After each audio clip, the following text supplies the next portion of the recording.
ಕೊಡೋದು, ನೀತಿಯನ್ನು ಕಲಿಸೋದು, ತಿಳುವಳಿಕೆ ಕೊಡೋದು, ಸಂಸಾರಕ್ಕೆ ಸೂತ್ರಗಳನ್ನು ಕೊಟ್ಟು ಆದರ್ಶ ವ್ಯಕ್ತಿಯನ್ನಾಗಿ ಮಾಡ್ತಕ್ಕಂಥದ್ದು.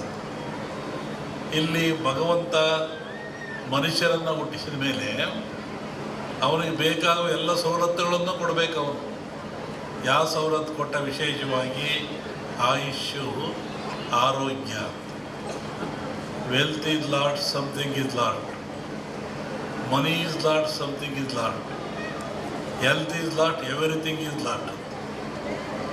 ಆರೋಗ್ಯ ಏನಾದರೂ ಕೆಟ್ಟರೆ ಎಲ್ಲವನ್ನೂ ಕಳ್ಕೊಳ್ತಾನೆ ಮನುಷ್ಯ. ಏನಿದ್ರೇನು, ಆರೋಗ್ಯ ಭಾಗ್ಯ ಇಲ್ಲದೆ ಹೋದರೆ ಆಯುಷ್ಯ ರೇಖೆ ಇದ್ದೇನು, ಸಂಪತ್ತು ರೇಖೆ ಇದ್ದೇನು. ಆರೋಗ್ಯ ಇಲ್ಲದವ್ರು ಏನು ಮಾಡ್ತಾನೆ? ಏನೂ ಮಾಡೋಕ್ಕಾಗಲ್ಲ. ಹಾಗಾಗಿ ಭಗವಂತನ ಪ್ರೇರಣೆ ಇಂತಹ ಗಿಡಮೂಲಿಕೆಗಳನ್ನು ಮನುಷ್ಯನಿಗೆ ವರವಾಗಿ ಕೊಟ್ಟ. ಇದನ್ನು ತಿಂದು ನೀನು ಉಪಯೋಗ ಮಾಡಿಕೊಂಡು ಸದೃಢವಾಗಿ ಬಾಳು, ಆರೋಗ್ಯವಂತನಾಗಿ ಬಾಳು, ಭೂಮಿಯ ಮೇಲೆ ಸದಾಕಾಲ ಎಂದು ಒಳ್ಳೆಯದನ್ನು ಮಾಡು ಅಂತೇಳಿ ಇಂತಹ ಗಿಡಮೂಲಿಕೆಗಳನ್ನು ಕೊಟ್ಟ ಭಗವಂತ. ಇದು ಇವುಗಳ ಹಿಂದೆ ಹೋಗ್ತದೆ. ಸಮುದ್ರ ಮತನಾಯಿತು, ಇಲ್ಲಿ ಬರೆದಿದ್ದೀರಾ? ಸಮುದ್ರ ಮತನಾಯಿತು. ಸಮುದ್ರ ಮತ ರಾಕ್ಷಸರು ದೇವತೆಗಳು ಆದೇಶ ಕಟ್ಟಿ ಎಳೆದರು. ಎಲ್ಲ ಬಂತು. ಲಕ್ಷ್ಮಿ ಬಂತು, ಐರಾವತ ಬಂತು, ಕನಕಾದಿಗಳು ಬಂದು, ವಿಷ ಬಂತು. ಎಲ್ಲರೂ ಹಂಚ್ಕೊಂಡ್ರು. ವಿಷವನ್ನು ಯಾರು ಹಂಚ್ಕೊಳ್ಳಿಲ್ಲ. ಆವಾಗ ಪರಮಾತ್ಮ ಕುಡ್ದ.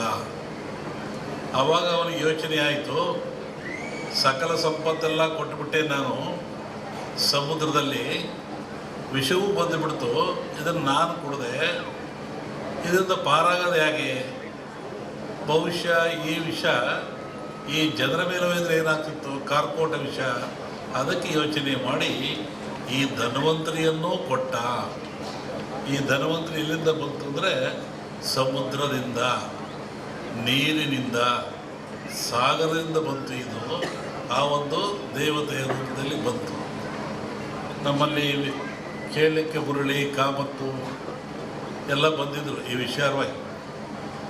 ಕೆಲವು ಸೂಚನೆಗಳನ್ನು ಹೇಳಿದ್ವಿ ನಾವು. ನೀವು ಯಾಗ ಮಾಡುವಂಥ ಜಾಗದಲ್ಲಿ ವೃಕ್ಷ ಇರಬೇಕು, ಅಲ್ಲಿ ಒಂದು ಹುತ್ತ ಇರಬೇಕು, ಅಲ್ಲಿ ಒಂದು ಎಕ್ಕದ ಗಿಡ ಇರಬೇಕು,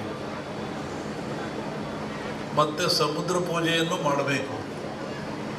ಯಾಕೆಂದರೆ ಮೂಲ ಸಮುದ್ರವೇ ಮೂಲ. ಇದಕ್ಕೆ ಗಿಡ, ವೃಕ್ಷ, ಬಳ್ಳಿ ಇದಕ್ಕೆಲ್ಲ ಸಮುದ್ರವೇ ಮೂಲ.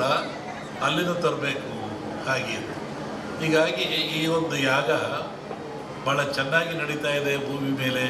ಅದರಲ್ಲೂ ಈ ಕರಾವಳಿ ನಡೆದಿದ್ರೆ ಅತ್ಯಂತ ಮನುಕುಲಕ್ಕೆ ಆದರ್ಶವಾಗಿರ್ತಕ್ಕಂಥದ್ದು, ಪ್ರಾಯಶ್ಯವಾಗಿರ್ತಕ್ಕಂಥದ್ದು, ದೀರ್ಘಾಯುಷ್ಯದ ಗುಟ್ಟನ್ನು ನಮ್ಮವರು ಕೊಟ್ಟಿದ್ದಾರೆ.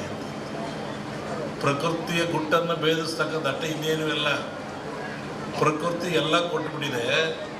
ಅದರ ಗುಟ್ಟನ್ನು ಭೇದಿಸಿ ಮನುಷ್ಯ ಉಪಯೋಗ ಪಡಿತಕ್ಕಂಥದ್ದು, ಆರೋಗ್ಯವಂತನಾಗ್ತಕ್ಕಂಥದ್ದು.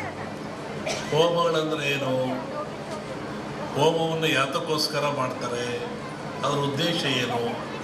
ಒಂದು ಕಲ್ಪನೆ ಆಧ್ಯಾತ್ಮಿಕ ಚಿಂತನೆ, ಮತ್ತೊಂದು ಕಲ್ಪನೆ ವೈಜ್ಞಾನಿಕವಾಗಿ ಚಿಂತನೆ. ನಾವು ಏನೇ ಮಾಡಿದರೂ, ಯಾವ ಕೆಲಸ ಮಾಡಿದ್ರು, ಯಾವ ಧರ್ಮ ಆದರೂ ಸಹಿತ ಅದು ವಿಜ್ಞಾನಕ್ಕೆ ಒಳಪಡಬೇಕು. ವಿಜ್ಞಾನಕ್ಕೆ ಒಳಪಡದೆ ಹೋದರೆ ಧರ್ಮ ಆಗಲ್ಲ, ಸತ್ಯ ಆಗಲ್ಲ, ನಂಬಿಕೆ ಆಗಲ್ಲ, ಅಜ್ಞಾನದ ಪರಮಾವಧಿ ಆಗ್ತದೆ ಅದು. ಹೋಮದಲ್ಲಿ ಏನಿರ್ತದೆ? ವನಸ್ಪತಿಗಳನ್ನು ಹಾಕ್ತಾರೆ, ಆಜ್ಯವನ್ನು ಹಾಕ್ತಾರೆ, ಅಗ್ನಿಯನ್ನು ಕೊಡ್ತಾರೆ. ಈ ಗಿಡಮೂಲಿಕೆಗಳು ಅಂತ ಹೇಳಿದ್ದು ನಾನು. ಈ ವನಸ್ಪತಿಗಳಿಂದ ಅಗ್ನಿಗೆ ಹಾಕಿ ಹೋಮ ಆಜ್ಯ ಸುರಿಯೋದ್ರಿಂದ ನಮ್ಮ ನಂಬಿಕೆ ಅಗ್ನಿ ದೇವತೆಗಳ ಮುಖ, ಅಲ್ಲಿ ಔಷಭಾಗ್ಯವನ್ನು ಕೊಡೋದ್ರಿಂದ ದೇವತೆಗಳಿಗೆ ತಲುಪ್ತದೆ. ಆವಾಗ ನಾಡು ಸಮೃದ್ಧಿಯಾಗಿರ್ತದೆ, ರೋಗ ರುಜಿನ ದೂರವಾಗ್ತದೆ. ಒಂದಾದರೆ ಅಗ್ನಿಯನ್ನು ಆರಾಧನೆ ಮಾಡಿದವರು ಯಾರು? ಇದು ಒಂದು ಪ್ರಶ್ನೆ. ಅಗ್ನಿಹೋತ್ರಿಗಳು ಅಂತಿದ್ದಾರೆ, ಅವರು ನಿತ್ಯವೂ ಅಗ್ನಿ ಆರಾಧನೆ ಮಾಡಿ ಪೂಜೆಗಳನ್ನು ಮಾಡ್ತಾರೆ. ಅದು ಒಗ್ಗದ ಭಾಗದಲ್ಲಿರಲಿ, ಜಗತ್ತಿನ ಯಾವ ಸಮಾಜ ಇರಲಿ, ಯಾವ ಜನ ಇರಲಿ, ಯಾವ ಕುಲ ಇರಲಿ, ಯಾವ ಪಂಥ ಇರಲಿ, ಅಗ್ನಿಯನ್ನು ಆರಾಧನೆ ಮಾಡದಿರೋರು ಯಾರು? ದೀಪ ಹಚ್ತೀರ ನೀವು ಮನೇಲಿ, ಅದೇನು? ಅಗ್ನಿ. ಅಡುಗೆ ಮಾಡ್ತೀರ ನೀವು ಮನೇಲಿ, ಸ್ಟವ್ವ ಬೆಂಕಿಯೋ ಹಚ್ತೀರ ನೀವು, ಅದೇನು? ಅಗ್ನಿ. ನಾವು ನಿತ್ಯ ಬಾಳಲಿಕ್ಕಾಗಿ ಬದುಕಲಿಕ್ಕಾಗಿ ಆಹಾರ ತಯಾರು ಮಾಡ್ತೀವಲ್ಲ, ಅದು ಯಾವುದು? ಅಗ್ನಿಯ ಮುಖಾಂತರ. ಹಾಗೆ ಅಗ್ನಿ ಜಗತ್ತಿನ ಚರಾಚರಕ್ಕೆ, ಮನುಕುಲಕ್ಕೆ ಆದರ್ಶ, ಅವಶ್ಯಕ. ಅಗ್ನಿಯಿಂದ ಯಾವುದೂ ಇಲ್ಲ. ಧಾರ್ಮಿಕವನಾಗಿ ಅಗ್ನಿಗೆ ಭವಿಷ್ಯವನ್ನು ಕೊಡ್ತೀವಿ ಅಂತ ಹೇಳೋದು ಬಂದಾದರೆ ಅದನ್ನು ವಿರೋಧ ಮಾಡೋದು ಒಳ್ಳೆತನ ಅಲ್ಲ. ಯಾಕೆ ವಿರೋಧ ಹೇಳಿದ್ರೆ, ಅಗ್ನಿಯೇ ಆಧಾರ ನಮಗೆ. ಅನ್ನ ಮಾಡಲಿಕ್ಕೆ, ಚಹಾ ಕುಡಿಲಿಕ್ಕೆ, ಒಂದು ರೊಟ್ಟಿ ಮಾಡಿಕೊಳ್ಳಲಿಕ್ಕೆ ಏನು ತಿನ್ನೋಕೆ ಅಗ್ನಿ ಬೇಕು. ಅಗ್ನಿ ದೈವೋ ಭವ. ವೈಜ್ಞಾನಿಕೂ ಅಗ್ನಿ ನಮಗೆ ಬೇಕಾಗ್ತಾನೆ. ಆನಂತರ ಕಟ್ಟಿಗೆಗಳು, ಎಕ್ಕ, ಮಾವು, ಮುತ್ತುಗ ಇವೆಲ್ಲ ಬರ್ತವೆ. ಒಂದೊಂದು ಗಿಡದಲ್ಲಿ ಒಂದೊಂದು ಶಕ್ತಿ ಇರ್ತದೆ, ಒಂದೊಂದು ಫಲವನ್ನು ಕೊಡ್ತವೆ.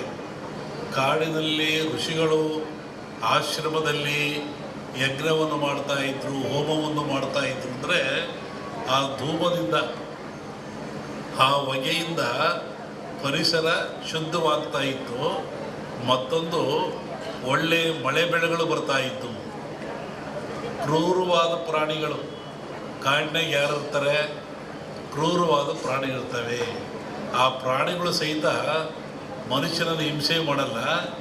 ಈ ಯಜ್ಞ ಮಾಡೋದ್ರಿಂದ, ಹೋಮ ಮಾಡೋದ್ರಿಂದ, ಆ ಬಂದ ಧೂಮದಿಂದ ಮನಸ್ಸು ಪರಿವರ್ತನೆಯಾಗಿ ಶಾಂತ ಸ್ವಭಾವಕ್ಕೆ ಬರ್ತವೆ. ಆವಾಗ ಮನುಷ್ಯರೊಂದಿಗೆ ಅವು ಸ್ನೇಹಿಗಳಾಗ್ತವೆ. ಅನೇಕ ಕಥೆಗಳನ್ನು ಕೇಳಿದ್ದೀವಿ.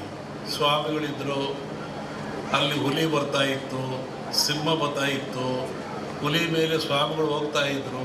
ಅಂದರೆ ಯಜ್ಞ ಯಾಗಾದಿಗಳ ಫಲದಿಂದ ಬರುವಂಥ ಹೋಮಾದಿಗಳ ಧೂಮದಿಂದ ಅವು ಮನಃಶಾಂತಿ ಆಗ್ತಾಯಿತ್ತು, ಕ್ರೂರತ್ವವನ್ನು ಕಳ್ಕೊಳ್ತಾ ಇದ್ದು ಒಂದು ಚಿಂತನೆ ಇದೆ. ಆನಂತರ ರಾಜರು, ಮಹಾರಾಜಗಳು, ಇವತ್ತಿನ ರಾಜರಿಗೆ 10 ರೂಪಾಯಿ ಕೊಡೋ ಶಕ್ತಿ ಇಲ್ಲ ಸರ್ಕಾರದನ್ನು. ಆವತ್ತಿನ ರಾಜರುಗಳಿಗೆ ತಲೆಯನ್ನು ಕಡಿಸುವಷ್ಟ ಶಕ್ತಿ ಇತ್ತು. ಇದ್ದಲ್ಲೇ ಆದೇಶ ಕೊಡ್ತೆ ತಲೆ ಕಟ್ಟು ಮಾಡುವುದಿದ್ದ ಅವನು. ಅಂತಹ ಶಕ್ತಿ ಅವನಿಗಿತ್ತು, ಸಾರ್ವಭೌಮತ್ವವಿತ್ತು. ಅಂಥವ್ರು ಏನು ಮಾಡ್ತಾಯಿದ್ರು? ನಾರುಮುಡಿಯಲ್ಲಿ, ಬರಿಗಾಲಿನಲ್ಲಿ ಕಾಡಿಗೆ ಹೋಗಿ, ಆಶ್ರಮಕ್ಕೆ ಹೋಗಿ, ಋಷಿಗಳ ಮುನಿಗಳಿಗೆ ಶಿರವಾಗಿ ಆ ಅಗ್ನಿ